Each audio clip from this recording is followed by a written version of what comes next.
Assalamualaikum warahmatullahi wabarakatuh. Sebelumnya izinkan saya untuk berpantun terlebih dahulu. Bangun cepat di pagi buta, untuk ke kebun pergi membabat. Salam sapa untuk semua Ibu Susiana yang terhormat.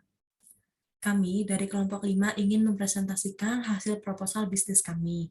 Perkenalkan, saya Nadia Pramesita Subardja dengan NIM 1022191044 dan partner saya Rizky Dea Amalia dengan NIM 1022191057.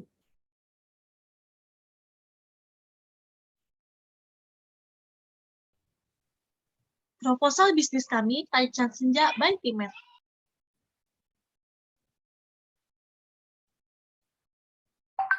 Latar belakang. Usaha di bidang makanan adalah sebuah usaha bisnis yang memiliki peluang yang menjanjikan. Usaha ini memiliki peluang paling besar dari bidang lainnya. Ada beberapa faktor yang mendukung asumsi ini, di antaranya, makanan adalah sesuatu yang akan terus dicari orang dan sangat memungkinkan pembeli akan kembali membeli lagi ketika ia puas dengan produk makanan yang dijual.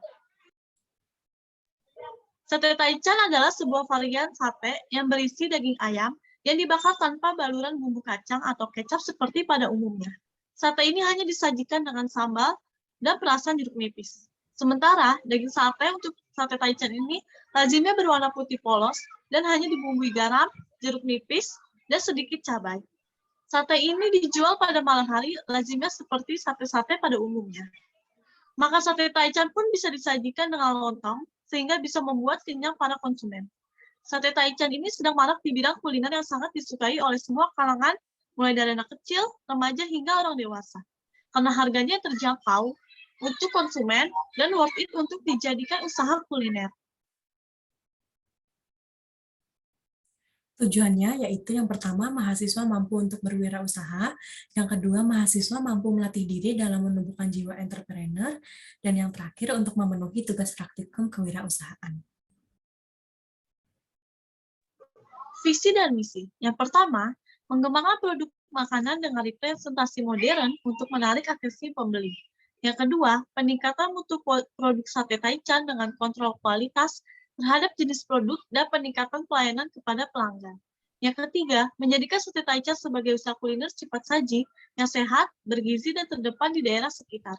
Dan yang terakhir, akan selalu melakukan inovasi terhadap semua aspek sate Taichan, baik dari variasi menu produk yang disajikan, desain produk, dan juga model pelayanan kepada pelanggan. Berikut struktur organisasi. Ada ketua yaitu Muhammad Duni Herniawan, bendaharanya Nadia Pramesita Subardja, anggota pertama Mela Agustina, dan anggota kedua Rizky Dea Amalia. Analisis SWOT. Kekuatan kita yang pertama adalah bahan baku mudah didapatkan. Cara pembuatan sate Taichan ini pun mudah. Makanan Taichan memiliki rasa yang berbeda dari sate-sate lainnya, dan yang pasti sudah halal 100%, banyak disukai oleh berbagai kalangan anak-anak, remaja, hingga dewasa. Harga yang dijual pun terjangkau dan memberikan pelayanan dan fasilitas yang nyaman dan bersih.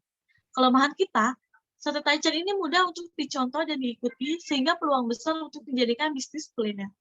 Harga bahan baku ayam pun suka tidak stabil, dan sate Taichan tidak kuat tahan lama.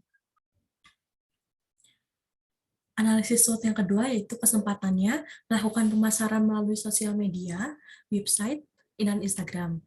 Yang kedua, sate Taichan merupakan makanan yang banyak digemari oleh berbagai kalangan. Strategi SO-nya menggunakan kekuatan untuk memanfaatkan kesempatan yang ada. Produksi yang banyak, tambah cabang di tempat penjualan, promosi penjualan menggunakan sosial media seperti Instagram, TikTok, WhatsApp, Facebook, dan mengadakan flash sale buy two get one. Strategi WO-nya menjadikan kelemahan kita untuk memanfaatkan peluang yang ada. Yang A, menjual sate Taichan ini dengan menambahkan berbagai topping seperti keju mozzarella. Yang B, saat disajikan oleh pembeli, sate Taichan masih dalam keadaan baru matang dan hangat. Dan yang terakhir, mempunyai cadangan bahan baku. Untuk ancaman yang adanya, mempunyai banyak pesaing, adanya makanan yang lagi hits atau viral, pembeli akan merasa bosan dan ada pesaing yang lebih murah menjual harga daripada kami. Strategi ST-nya menggunakan kekuatan untuk mengatasi ancaman yang ada. Yang A, menjual dengan harga yang lebih murah dan ekonomis, tetapi tidak merugikan penjual atau kembali modal. Yang B lebih aktif dalam menjalankan promosi melalui media sosial, dan C mengadakan sistem kerjasama delivery order melalui aplikasi seperti GrabFood, GoFood, ShopeeFood, dan lain-lain. Strategi WT-nya menjadikan kelemahan kita untuk menghadapi ancaman yang ada. Yang A selalu melakukan evaluasi terhadap pembuatan dan pemasaran. Yang B konsisten dalam menjalankan usaha sate Taichan. Yang C mempererat kerjasama. Yang D mempertahankan cita rasa yang ada.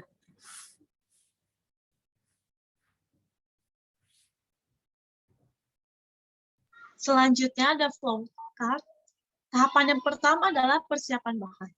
Deskripsi tahapannya menyiapkan ayam dada filet, jeruk lemon, cabai, kaldu jamur, bawang putih, roiko, ayam, minyak, dan lada bubuk. Alat yang bahan dibutuhkan yaitu pisau, talenan, blender, tusukan sate, wadah, sarung tangan plastik. Untuk tahapan selanjutnya ada pencucian bahan, yaitu ada cuci bersih jeruk lemon, bawang putih, dan cabai. Alat yang dibutuhkan air mengalir dan wadah.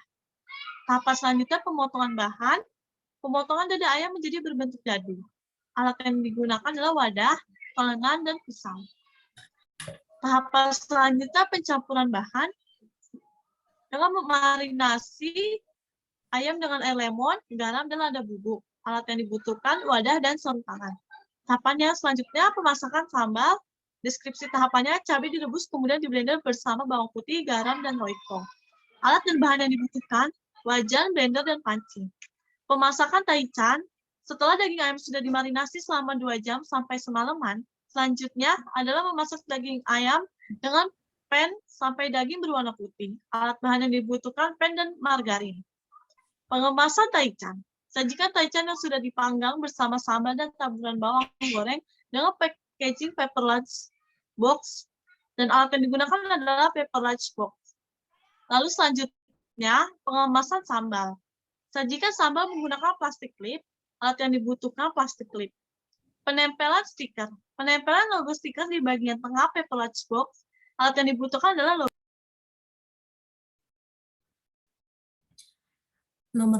Bahan baku. Nomor 1, jenis bahannya daging ayam. Aspek kualitas yang diharapkan tidak berbau saat ditekan, tidak lembek, dan daging bertekstur padat. Yang kedua, lemon. Aspek kualitas yang diharapkan tidak berbau busuk, berwarna cerah segar, dan banyak airnya. Yang ketiga, jenis bahannya cabai. Aspek kualitas yang diharapkan tidak busuk, berwarna merah segar, tidak kering atau keriput. Nomor 4, bubuk lada.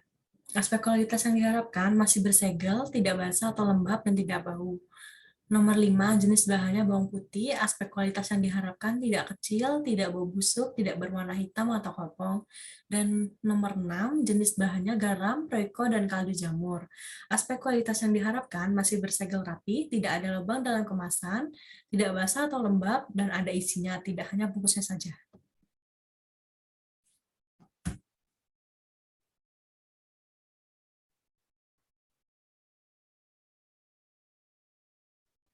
Selanjutnya ada anggaran bahan baku. Yang pertama ada bahan langsung. Dengan jenis bahan daging ayam, jumlah kebutuhannya 10 kg, harga satuannya 28.000 per 1 kg, dengan jumlah biaya total 280.000. Sumber pasokan dari swalayan. Selanjutnya ada lemon, dengan jumlah kebutuhan 2 kg, harga satuan 3.000, dan jumlah biayanya 60.000, sumber pasokan di pasar. Selanjutnya ada bawang putih, jumlah kebutuhan 5 kg, harga satuan 14.000 per 15 gram, dengan jumlah biaya 140.000. Lalu ladaku, jumlah kebutuhan 50 bungkus, harga satuan 1.000, jumlah biaya 50.000. Lalu garam, 2 bungkus, harga satuan 6.000, dengan jumlah biaya 12.000. Lalu roiko, kaldu jamur, jumlah kebutuhan 10 bungkus, harga satuan 10.000 dengan jumlah biaya 100.000. Lalu cabai 5 kg, harga satuan 50.000 per kilogram dengan jumlah biaya 250.000. Subtotal biaya bahan langsung yaitu harga satuannya sebesar 112.000 dengan jumlah 892.000.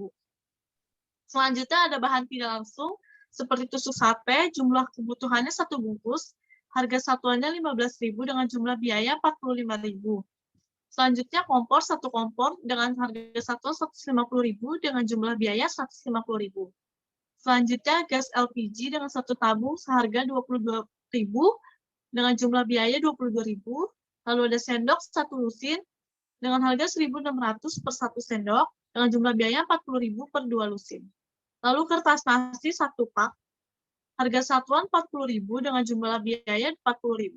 Lalu piring rotan, satu lusin piring rotan sebesar Rp5.000 per satu piring rotan dengan jumlah biaya Rp60.000. Tikar plastik, 2 buah tikar dengan seharga Rp30.000 per satu buah tikar dengan jumlah biaya Rp60.000. Lalu plastik klip dengan satu pack seharga 50 sampai 100 perak, lalu jumlah biaya Rp5.000. Paper lunchbox dengan jumlah kebutuhan satu pack per 50 pieces. Dengan harga satuan Rp1.000 per pieces box dengan jumlah biaya Rp50.000. Subtotal biaya bahan tak langsung sebesar Rp264 dan jumlah biaya semuanya dengan sebesar Rp472.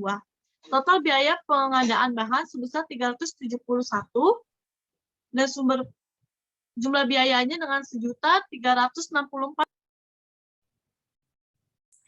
Berikut luas bangunan. Yang pertama, aktivitas tahapan produksi, luas lokasi atau bangunan. Luas kebutuhannya 4x3 meter persegi. Nomor 2, aktivitas tahapan produksi, luas tempat makan, luas kebutuhan ruangannya 2x2 meter persegi. Nomor 3, luas parkiran. Aktivitas tahapan produksi, luas kebutuhannya 3x2 meter persegi. Nomor 4, aktivitas tahapan produksi, luas tempat produksi, luas kebutuhannya 1x1 meter persegi. Dan nomor 5, aktivitas tahapan produksinya, luas gerobak, luas kebutuhan ruangan 4x1 meter persegi. Untuk total kebutuhan ruangan yaitu 14x9 meter persegi.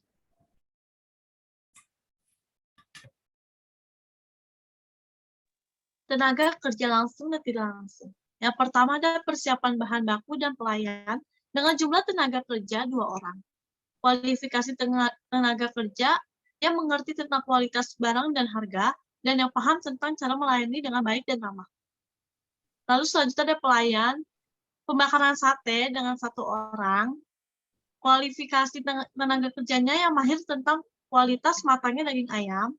Dan tahapan selanjutnya adalah kasir dengan 1 orang yang memahami tentang perhitungan. Tenaga kerja yang pertama kasir dengan biaya Rp60.000 sampai dengan Rp1.800.000 per bulan. Lalu ada pelayan dengan biaya Rp60.000 per hari sampai Rp1.800.000 per bulan. Lalu pembeli bahan baku Rp60.000 per hari sampai Rp1.800.000 per bulan dengan total Rp5.000.000. Berikut ada biaya total. Jenis biayanya. Yang pertama, pengadaan bahan totalnya Rp1.309.000. Yang kedua, tenaga kerja langsung totalnya Rp5.400.000. Subtotal biaya utama yaitu Rp6.709.000. Yang kedua, biaya overhead pabrik. Yang A, bahan tak langsungnya Rp263.000. Yang B, tenaga kerja tak langsungnya Rp50.000. Yang C, biaya sewanya Rp50.000. Dan D, perawatan perbaikan mesin atau peralatan Rp50.000. Untuk air, Rp50.000, subtotalnya yaitu sebesar Rp463.000. Untuk total biaya produksi ya sebesar Rp7.172.000. Sekian presentasi dari kelompok kami, kurang lebihnya mohon maaf. Wassalamualaikum warahmatullahi wabarakatuh. Warahmatullahi wabarakatuh.